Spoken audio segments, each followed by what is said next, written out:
46. That is how many times someone interrupted you today. 1 every 19 minutes from the moment you woke up. You didn't choose that number. It was chosen for you, deliberately, by people who understood exactly how your brain responds to uncertainty and had strong financial reasons to exploit it. This is not a video about distraction. Distraction is something you can ignore.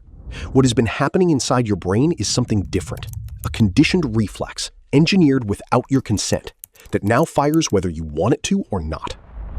Here is what it is, and the protocol that dismantles it. Here is a scenario you will recognize. You are mid-task. Somewhere in the room, your phone lights up. You do not pick it up. You do not even look at it. But something has already shifted. You are still sitting in the same chair, but you are no longer where you were. That is not distraction. That is a trained response firing on cue. The villain in this video is not your phone. It is not even the notification. It is the interruption loop, the conditioned cycle your brain has been running, on repeat, every time a push alert appears, every time a badge blinks, and, as you are about to find out, every time it merely suspects one might be coming. If you are in your 40s and you have noticed that you cannot hold a complex problem in your head the way you used to, this is a significant part of why. Not age, not decline. An engineered loop that has been running on you unchallenged for years. And here is the thing that most content about this subject gets wrong. You do not need to respond to a notification for it to cost you. The anticipation alone is the drain. The mechanism starts long before you touch the screen. Part 1. The Pavlov layer. Notifications are not designed to inform you. They are designed to train you. The architecture behind them is called a variable reward schedule, the same design principle that makes slot machines the most addictive gambling format ever created. You pull the lever, and sometimes you win, and sometimes you do not, and the unpredictability is precisely what makes it impossible to stop. Notifications operate identically. Sometimes it is something that matters. Most of the time it is not. But your brain cannot resist checking because the reward is real enough, often enough, to keep the loop running. Neuroimaging studies confirm what this does inside the brain. Even the possibility of a notification, before anything has arrived, triggers dopamine release. Your brain enters a state of heightened alertness and scanning. It is looking. And because it is looking, it is not working. The proof that this conditioning has fully taken hold is a phenomenon that most people have experienced but never named. Have you ever felt your phone vibrate in your pocket, reached for it, and found nothing there? No message, no alert, complete silence. That is called phantom vibration syndrome, and research suggests that between 80 and 90% of smartphone users have experienced it at least once. That is not distraction. That is a trained reflex, operating below conscious control. Part 2. The fragmentation cost. Gloria Mark, a researcher at UC Irvine who has spent decades studying how interruptions affect knowledge workers, produced a finding that has been widely cited but almost universally misunderstood. The commonly repeated version is this: it takes 23 minutes to regain focus after an interruption. That figure is real, but here is what most people leave out. Before returning to the original task, the average person passes through 2 separate intervening tasks first. The cost is not simply 23 minutes of recovery time. It is the full mental reconstruction of where you were, what you were holding, and what you were building toward. Every time, without exception. Now combine that with what Rescue Time found when they analyzed the behavior of over 50,000 knowledge workers. The average knowledge worker checks communication tools every 6 minutes, and 40% of knowledge workers never achieve 30 consecutive minutes of uninterrupted focus in an entire working day. Run those 2 numbers together.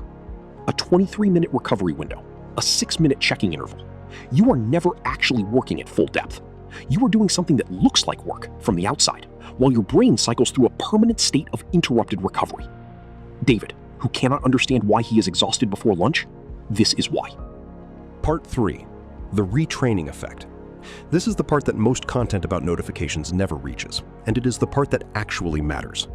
The interruptions are not just costing you time, they are physically changing your brain. Neuroplasticity research is unambiguous on this point. The brain adapts to its input environment.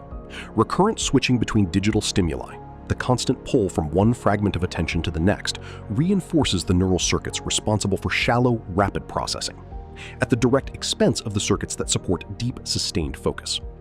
Do this long enough, and something structural shifts. The brain begins to prefer fragmentation. It reaches for the next stimulus, not because a notification arrived, but because waiting has become neurologically uncomfortable. The depth that used to be your default becomes something you have to fight for. And Gloria Mark's more recent research adds a biological dimension to this that goes beyond productivity. Her studies, using heart rate monitors, not self-reported stress scores, found that as chronic interruption shrinks attention windows over time, resting heart rates measurably rise. The cognitive drain and the cardiovascular stress response are not separate problems.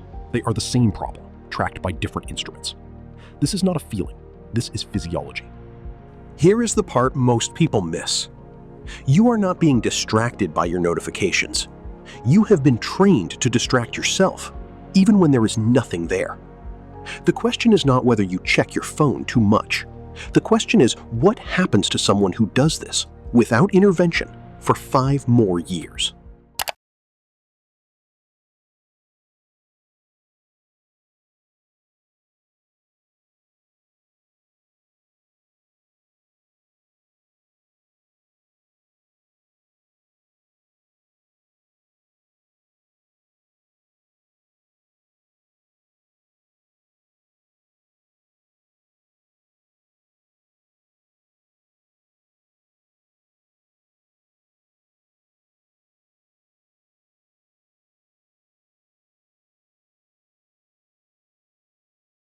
This is the part most videos about this topic get badly wrong. They tell you to use your phone less. They tell you to be more mindful. They give you advice that requires willpower to maintain indefinitely against a system that was designed by teams of engineers to defeat willpower. That is not a protocol. That is a suggestion. Here is the protocol. Step 1. The purge. Open every app on your phone. The default position for notifications is now off. Not reduced, off. The only categories that earn notifications back are direct phone calls, your calendar, and one messaging application. One that you deliberately choose, not one that defaulted itself into your life. This is not disconnection. You will still receive every message, every update, every piece of information that was coming to you before. The only thing that changes is who controls the timing. Right now, every app on your phone has unilateral access to your attention at any moment of any day. The purge revokes that access. It takes 20 minutes. It is a one-time investment. Most people have never done it because they have never framed it that way. Step 2. Scheduled checking windows. Do not try to check your phone less. Trying to check it less requires willpower every single time the urge arises. Instead, remove the decision entirely. 3 fixed windows per day: morning, midday, late afternoon. Nothing outside those windows for non-emergency channels. The reason this works where willpower fails is neurological. The anticipation loop, the background scanning state your brain runs when it is waiting for something, only operates when the timing of the next reward is uncertain. Fix the timing and the scanning stops. Your brain knows when the next check is coming. It stops looking in between. Step 3. The badge problem. A notification arrives and disappears. A badge stays. That red number on your app icon sits on your home screen every time you unlock your phone, pulling a micro-attention response each time you see it, all day, indefinitely. Turn off app badges entirely for every non-critical application.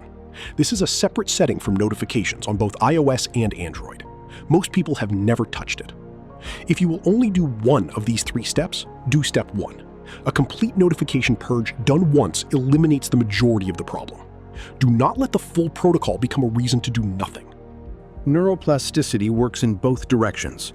The brain can be retrained, but the retraining takes considerably longer than the damage did, and the longer this runs, the higher that cost becomes. The purge takes 20 minutes. The damage you are preventing took years to build, and it will take longer than 20 minutes to reverse once it is deep enough. The window to act at low cost is now. You did not design this loop. It was designed for you, by people who understood exactly how the brain responds to variable rewards and anticipation, and who had strong financial reasons to make the loop as durable as possible. That is not an excuse to leave it running. The protocol is in this video. It exists, it is specific, it takes less time than you just spent watching this. Drop your 6-hour notification count in the comments, just the number. I want to see what we are actually dealing with.